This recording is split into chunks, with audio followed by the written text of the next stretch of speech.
नमस्कार, India voice देख रहे हैं आप। आपके साथ मैं हूं स्वीटी दीक्षित। रुक करेंगे खबरों की ओर।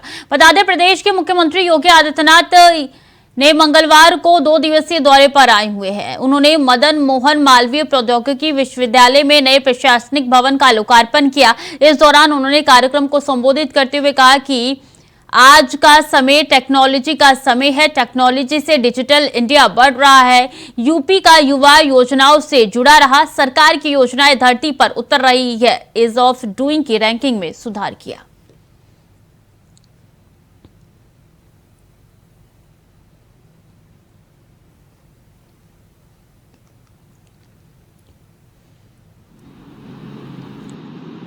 और इसको आगे बढ़ाने में, अपनी रैंकिंग को सुधार करने में हम कैसे सफल हो सकते हैं। टेक्नोलॉजी और सरकार के द्वारा समय पर उठाए गए कदम, प्रशासनिक तंत्र के द्वारा उसके क्रियान्वयन में की गई तत्परता अपने आप ही रैंकिंग को सुधारता है। इसका एक उदाहरण है, 2017 के पहले उत्तर प्रदेश की ईज ऑफ डूइंग बिजनेस की रैंकिंग अत्यंत खराब थी। लगभग 14वें नंबर पर उत्तर प्रदेश था। हमने रिफॉर्म किए,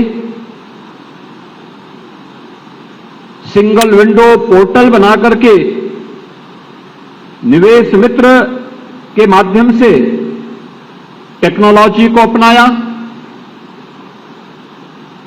और प्रशासनिक तंत्र को इस बात के लिए बाध्य किया कि वह टेक्नोलॉजी का बेहतर उपयोग करते हुए किए गए रिफॉर्म को समयबद्ध तरीके से जमीनी धरातल पर उतारें। परिणाम है, उत्तर प्रदेश की ईज ऑफ डूइंग बिजनेस की रैंकिंग में सुधार हुआ। 14 से नंबर 2 पर उत्तर प्रदेश आ गया। प्रधानमंत्री मोदी जी ने सभी प्रकार के लेन देन, एक गरीब का हो, एक सामान्य नागरिक का हो, एक कर्मचारी का हो या एक व्यापारी का, डीबीटी के माध्यम से इस कार्यक्रम को आगे बढ़ाया। तो आज परिणाम हम सबके सामने है। डिजिटल पेमेंट ने एक नई क्रांति ला करके प्रत्येक नागरिक के जीवन में भी एक क्रांतिकारी परिवर्तन लाने में और उसको भ्रष्टाचार मुक्त व्यवस्था देने में एक बड़ी भूमिका का निर्वहन किया है।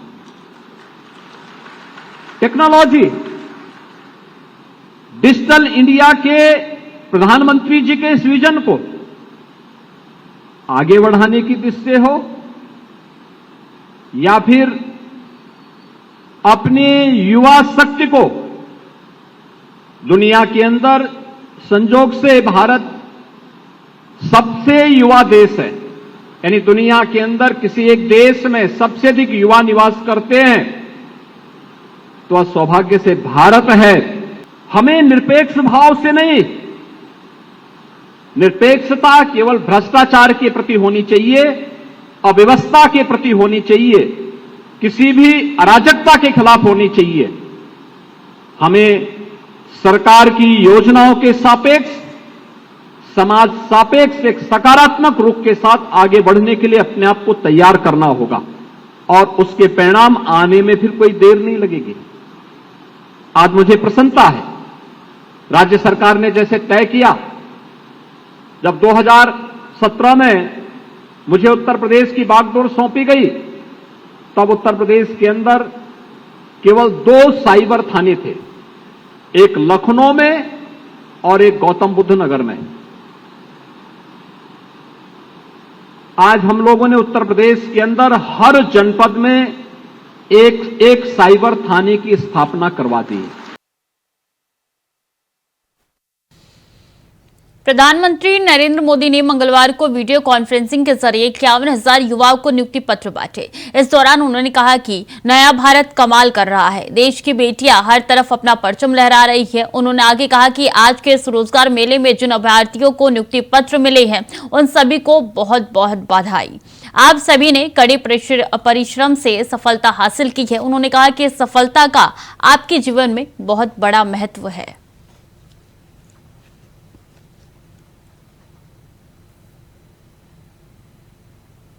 रोजगार मेले में जिन अभ्यर्थियों को सरकारी सेवा के नियुक्ति पत्र मिले हैं, उन सभी को बहुत बहुत बधाई। आप सभी ने कड़े परिश्रम के बाद ये सफलता हासिल की है। आपका चयन लाखों अभ्यर्थियों के बीच से किया गया है। इसलिए इस सफलता का आपके जीवन में बहुत बड़ा महत्व है। आज इस रोजगार मेले में भी हमारी बेटियों को बड़ी संख्या में नियुक्ति पत्र मिले हैं। आज भारत की बेटियां स्पेस से स्पोर्ट तक अनेक नए कीर्तिमान बना रही है। मुझे नारी शक्ति की इस सफलता पर बहुत बहुत गौरव होता है। सरकार की नीति भी यही है कि नारी शक्ति के लिए नए नए द्वार खोल दे जाएं। हमारी बेटियां अब देश के सशस्त्र बलों में कमीशन लेकर राष्ट्र सेवा के रास्ते पर आगे बढ़ रही है। टेक्नोलॉजिकल ट्रांसफॉर्मेशन से गवर्नेंस कैसे आसान होती है, आपने बीते 9 सालों में देखा है। पहले रेल की टिकट लेने के लिए बुकिंग काउंटर्स पर लाइन लगती थी। टेक्नोलॉजी ने ये मुश्किल आसान कर दी। आधार कार्ड, डिजिटल लॉकर और ई-केवाईसी ने डॉक्यूमेंटेशन की कॉम्प्लेक्सिटी खत्म कर दी। गैस सिलेंडर की बुकिंग से लेकर इलेक्ट्रिसिटी बिल के पेमेंट तक अब सब ऐप पर होने लगा है। डीबीटी के जरिए सरकारी योजनाओं का पैसा सीधे लोगों के अकाउंट में पहुंच रहा है। 30 वर्षों से महिला आरक्षण का जो विषय लंबित था, वो अब रिकॉर्ड वोटों के साथ दोनों सदनों से पास हुआ है। आप कल्पना कीजिए कि कितनी बड़ी उपलब्धि है। ये मांग तब से हो रही थी जब आप लोगों में से ज्यादातर लोगों का जन्म भी नहीं हुआ होगा। ये निर्णय देश की नई संसद के पहले सत्र में हुआ है। एक तरह से नई संसद में देश के नए। चलिए अब सीधे चलेंगे, संबित पात्रा क्या कुछ कह रहे हैं आपको सुनाते हैं। प्रधानमंत्री जी ने पूरे भारतवर्ष में बेजोड़ परिश्रम करते हुए एक बहुत बड़ा काम किया है, मगर दुख के साथ कहना पड़ रहा है कि लगभग 16 लाख ऐसे निवासी छत्तीसगढ़ में हैं, ऐसे परिवार छत्तीसगढ़ में हैं जिनको इस योजना से वंचित रखने का काम खगेश सरकार ने किया है। धर्मांतरण विरोधी विधेयक, ये जो एंटी कन्वर्शन बिल छत्तीसगढ़ में भारतीय जनता पार्टी की सरकार लाई, उसका मुख्य उद्देश्य कोई सौहार्द बिगाड़ना नहीं था। उसका कोई उद्देश्य सौहार्द बिगाड़ने का नहीं था। उसका उद्देश्य था कि हमारे जो जनजाति बंधु हैं, जो ट्राइबल बंधु हैं, किस प्रकार से उनके संस्कृति को, किस प्रकार से उनके विचारों को हम संजो के रख सके, उसे बचा के रख सके। किंतु बड़े दुख के साथ कहना पड़ रहा है कि हर कदम पर कांग्रेस की सरकार ने इस धर्मांतरण विरोधी बिल जो था उसके विरोध में खड़ी हुई और धर्मांतरण को आगे बढ़ावा देने में काम कर रही है। केवल इतना ही नहीं, नक्सलियों के साथ कदम से कदम मिला के भी चलने का काम कांग्रेस की सरकार कर रही है। आप याद करिए किस प्रकार से नक्सलिज्म को समाप्त करने का काम मोदी जी की सरकार ने इतने वर्षों में किया। इसके आंकड़े समेत आदरणीय गृह मंत्री जी ने अपने प्रेस कॉन्फ्रेंस में और पार्लियामेंट में कहा है, किंतु दुख के साथ कहना पड़ रहा है, आरोप पत्र में जिसकी प्रति आपको मिलेगी उसमें तथ्य है कि नक्सलियों को बढ़ावा और नक्सलियों के माध्यम से भारतीय जनता पार्टी के कार्यकर्ताओं की हत्या का काम भी छत्तीसगढ़ की सरकार ने कराया है। बंधुगण, शराबबंदी, आप याद करिए पिछली बार जब राहुल गांधी छत्तीसगढ़ गए थे तो राहुल गांधी जी और कांग्रेस पार्टी ने एक मुख्य बिंदु को पकड़ा था छत्तीसगढ़ में कि हम यहां पर 100% शराबबंदी कराएंगे। शराबबंदी नहीं हुई। शराब के नाम पर, नकली शराब के नाम पर, डोर स्टेप शराब डिलीवरी के नाम पे 2161 करोड़ का घोटाला हुआ, जैसे दिल्ली में हुआ। और तो और संजय जी, आम आदमी पार्टी वालों ने एक प्रेस कॉन्फ्रेंस किया था और वो भूपेश बघेल जी को अरेस्ट करने की बात कर रहे थे कि इनको अरेस्ट करो, ये बहुत बड़े शराब माफिया हैं। आप सोचिए, सबसे बड़ा माफिया जब कह रहा है कि वो भी डॉन है तो ये कितने बड़े डॉन होंगे, आप सोचिए जरा। जब आम आदमी पार्टी वाले बोल रहे हैं कि ये हमसे आगे निकल गए हैं शराब घोटाले में और भूपेश बघेल जी अरेस्ट होने चाहिए, तो 2161 करोड़ का शराब घोटाला। आप सभी गणमान्य पत्रकार बंधु हैं और कई वर्षों से आप इस प्रोफेशन में हैं। एक विषय आप सब मानेंगे कि विगत 15 वर्ष, ये कांग्रेस के 5 वर्ष काट दीजिए, छत्तीसगढ़ के विगत 15 वर्ष अगर पूरे हिंदुस्तान में किसी एक विषय को लेकर चर्चा होती थी, कीर्तिमान होता था, तो वो PDS, public distribution scheme, PDS scheme को लेकर होता था कि धान और चावल की जो डिस्ट्रीब्यूशन होती थी वो इस प्रकार से होता था कि उसका उदाहरण पूरे हिंदुस्तान में दिया जाता था। आज मुझे बड़े दुख के साथ कहना पड़ रहा है कि इस पीडीएस स्कीम में एक धब्बा लगाने का काम, सेंध मारने का काम ठगेश सरकार ने छत्तीसगढ़ में किया है और लगभग 600 करोड़ रुपए का घोटाला पीडीएस स्कैम में किया है। ये सारे तथ्य सीएजी के रिपोर्ट में भी है और हमारे घोटाले पत्र में एक एक डिटेल्स है। समय कम होने के कारण मैं केवल मुख्य बिंदु बता रहा हूं। और इतना ही नहीं, किस प्रकार आप देखिए कोरोना का काल आया, उसमें भी इन्होंने विपत्ति में किस प्रकार से फायदा उठाया जाए, आपदा में किस प्रकार से फायदा उठाया जाए, इसका भी फायदा उठाते हुए जो चावल प्रधानमंत्री नरेंद्र मोदी जी ने गरीबों के लिए छत्तीसगढ़ भेजा, उसमें 5000 करोड़ रुपए का घोटाला हुआ है। 5000 करोड़ रुपए का। सरकारी नौकरी नीलाम होती है। चेयरमैन टामन सोनवानी जी हैं और टामन सोनवानी जी के बेटे समेत कई कांग्रेस नेता के रिश्तेदार आज चेयरमैन बन के बैठे हुए हैं सरकारी नौकरी। आप सोच के देखिए। केवल इतना ही नहीं, ऑनलाइन सट्टा, इसका संरक्षण करने का काम कांग्रेस की सरकार ने किया है। राहुल गांधी जी, ऑनलाइन सट्टा, ये ऑनलाइन सट्टा को संरक्षण देने के कारण लगभग 50 लाख ऐसे लोग हैं जो इसके चपेटे में आए, छत्तीसगढ़ में उनका पैसा डूबा और कुल मिलाकर के लगभग 5000 करोड़ रुपए का गबन इस ऑनलाइन सट्टे के माध्यम से हुआ। आप सबके अखबारों ने, आप सबके चैनलों ने इसे दिखाया है। छत्तीसगढ़ एक मिनरल रिच स्टेट है। स्वाभाविक रूप से वहां पर जिस प्रकार की अनियमितता मिनरल्स को लेकर हुआ है और खास करके कोयला कारोबार में हुआ है, कोयला कारोबार में 25 रुपए प्रति टन की उगाही, 1 टन पे 25 रुपए की उगाही, और इस कारण से लगभग 2000 करोड़ रुपए का घोटाला कोयले को लेकर छत्तीसगढ़ में ठगेश सरकार ने किया है।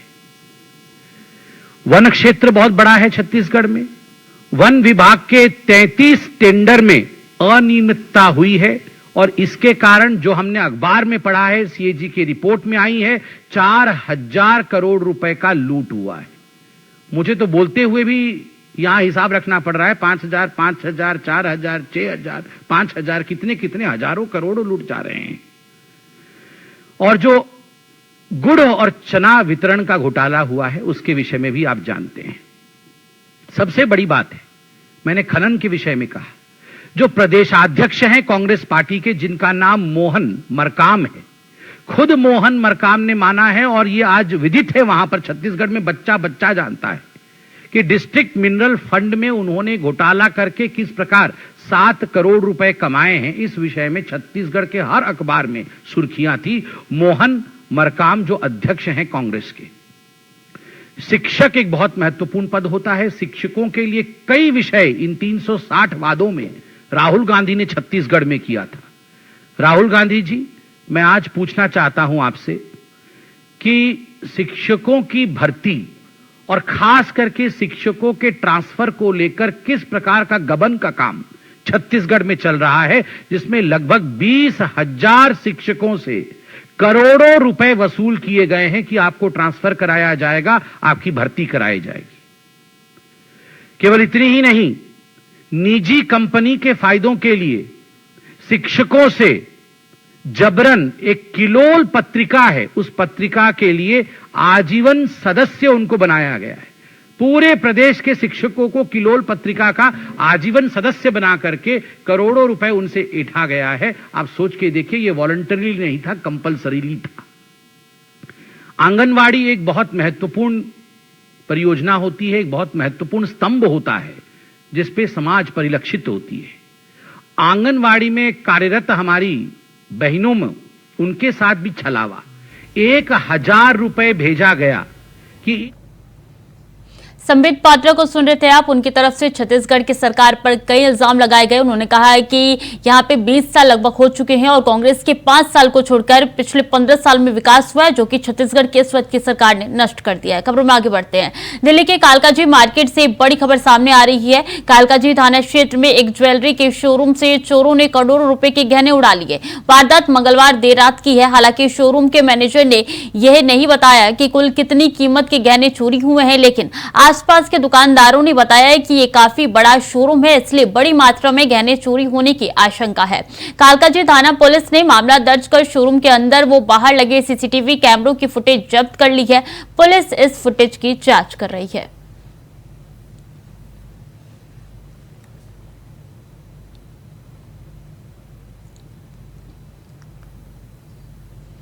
तो ये तस्वीरें दिखा रहे हैं कि किस तरीके से चोरों ने सब कुछ उड़ा लिया है और देखिए किस तरीके से अंजाम दिया गया है। इन तस्वीरों के माध्यम से साफ तौर पर पता चल रहा है तोड़फोड़ भी की गई है और अंदर जितनी भी ज्वेलरी रखी गई थी सब चुरा लिए गए हैं। करोड़ों की इनकी रकम बताई जा रही है। हालांकि अभी निश्चित तौर पर पता नहीं चला है कि कितना ये पूरा ज्वेलरी है और उसको चोरों के द्वारा उड़ा लिया गया है। कालकाजी मार्केट में ज्वेलरी शोरूम है जहां पे चोरी हो चुकी है और ये तस्वीरें आप तक पहुंचा रही हैं, जहां पे ये बड़ा शोरूम है ज्वेलरी का, जहां पे चोरों ने अपनी चोरी को अंजाम दिया है। वो बड़ी मात्रा में यहां से गहने और जेवरात चुरा के ले गए हैं।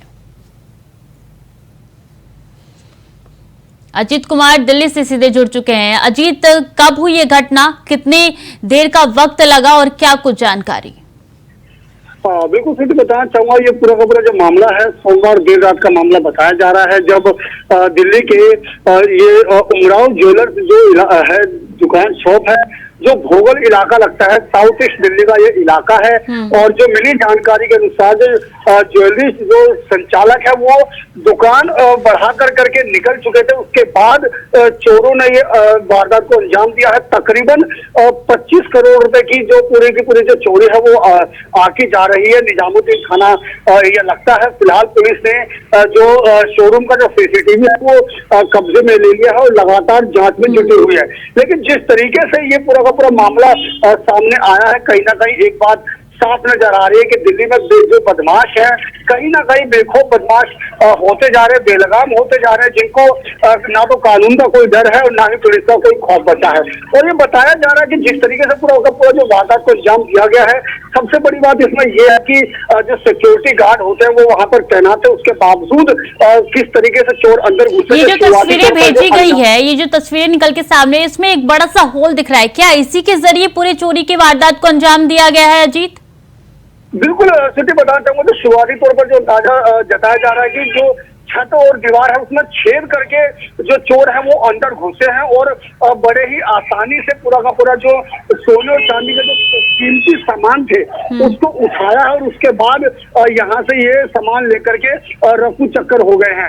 और जब मंगलवार आज यानी जब दुकानदार ने दुकान खोली तब उन्हें इस बात का जानकारी हुई और जिसके बाद उन्होंने नजदीकी निजामुद्दीन थाना पुलिस को इसके बारे में सूचित किया और जो अनुमानित लागत है वो 20 से 25 करोड़ रुपए की पूरी जो आंकी जा रही है। फिलहाल पूरा का पूरा जो पुलिस है वो जांच में जुटी है और पूरा आंकड़ा खंगाला जा रहा है कि कितना जो जेवरात है वो कितने जेवरात है किस तरीके से जो चोरों ने जो वारदात को अंजाम दिया है।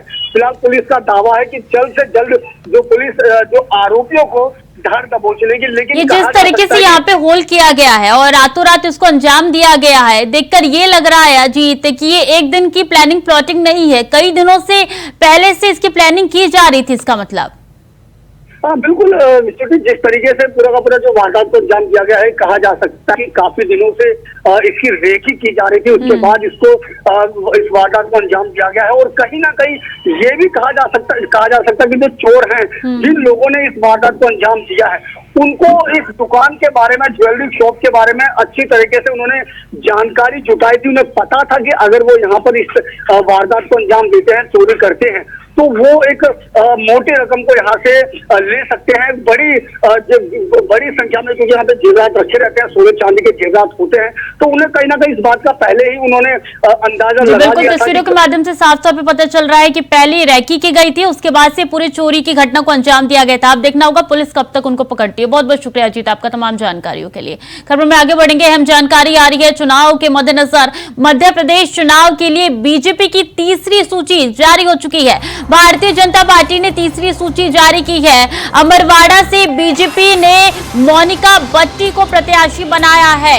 भारतीय जनता पार्टी ने तीसरी सूची जारी की है, मोनिका बट्टी को प्रत्याशी अमरवाड़ा से बनाया गया है। तो बीजेपी की तीसरी सूची अब आ गई है सामने। हमने दूसरी सूची में देखा था किस तरीके से तमाम सांसदों को कमान मिल चुकी थी विधानसभा चुनाव की, और यहाँ तक कैलाश विजयवर्गीय जो कि महासचिव है उनको भी अब मैदान में उतारा गया था। इंदौर 1 से उनको चुनाव लड़ने के लिए प्रत्याशी बनाया गया है, टिकट उनको दिया गई है। और अब तीसरी सूची जारी हो चुकी है। अमरवाड़ा से बीजेपी ने मोनिका बट्टी को प्रत्याशी बनाया है। तो ये वही तीसरी सूची है जहां पे मोनिका बट्टी को अमरवाड़ा से प्रत्याशी बनाया गया है। मध्य प्रदेश से यह अहम जानकारी आप तक पहुंचा रहे हैं, जहां मोनिका बट्टी को प्रत्याशी बनाया गया है। अमरवाड़ा से मोनिका बट्टी जिनका सियासत में काफी ज्यादा नाम है और बीजेपी की खासी चेहरे में से एक मानी जाती है, अब उनको मध्य प्रदेश में अमरवाड़ा से प्रत्याशी बनाया गया है। मध्य प्रदेश चुनाव में अब तीसरी सूची जो है बीजेपी ने जारी कर दी है। तो फिलहाल के लिए बुलेटिन में इतना ही। खबरें लगातार जारी रहेंगी, देखते रहिए इंडिया वॉइस।